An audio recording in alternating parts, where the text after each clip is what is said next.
Hi guys, it's Dr. Michael Yunaev here from Breast and Body Clinic. Today I wanted to address a particular topic that's been very commonly discussed in my rooms for quite some time now, and that's breast augmentation using fat grafts. And this is a very popular procedure sweeping the world, including Australia. And it seems that every second patient that's coming to see us is wanting this particular operation. There are a few things that you need to be aware of before you consider this.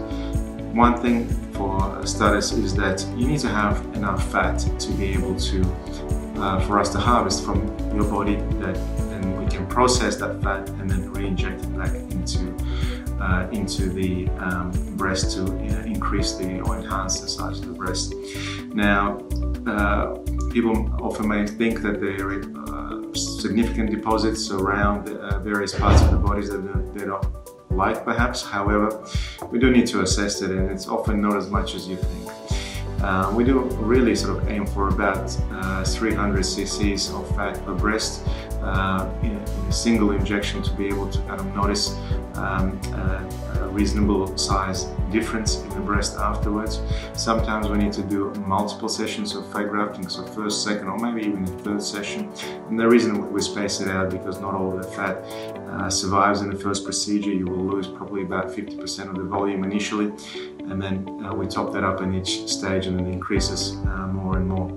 So because this is a staged approach in many cases, because not all the fat survives, because we rely heavily on your own fat deposits, and how much of that is around is maybe limited in some cases, this procedure is definitely not for everyone.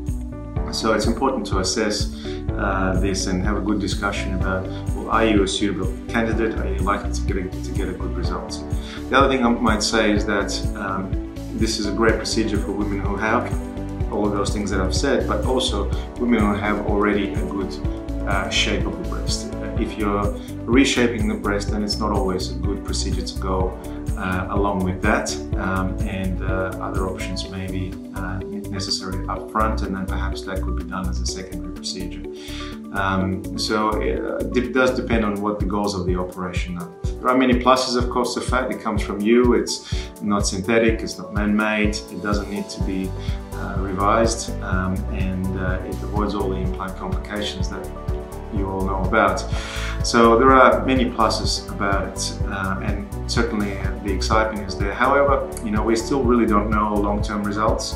We don't know how much of this fat will survive in 10 or 15 years. Certainly the short to medium term results seem to be good, and it's proves to be very exciting for everyone included, surgeons and patients alike. But I think the long-term results are still not really well defined. And so we have to be careful when we discuss this with you, that you understand that fat is a biologic substance, and it will metabolize just like the rest of the cells in your body, and that it's possible to lose that, gain fat in various parts of the body as the weight fluctuates, for instance, or other hormonal changes happen. So it's not necessarily a solution for every situation. Be careful, do your homework, assess yourself as well, and have a good discussion with the surgeon.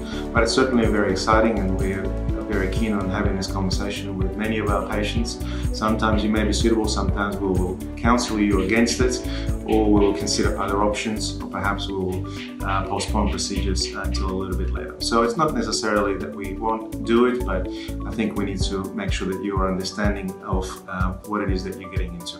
I hope this answers some of the questions that you may have around this area.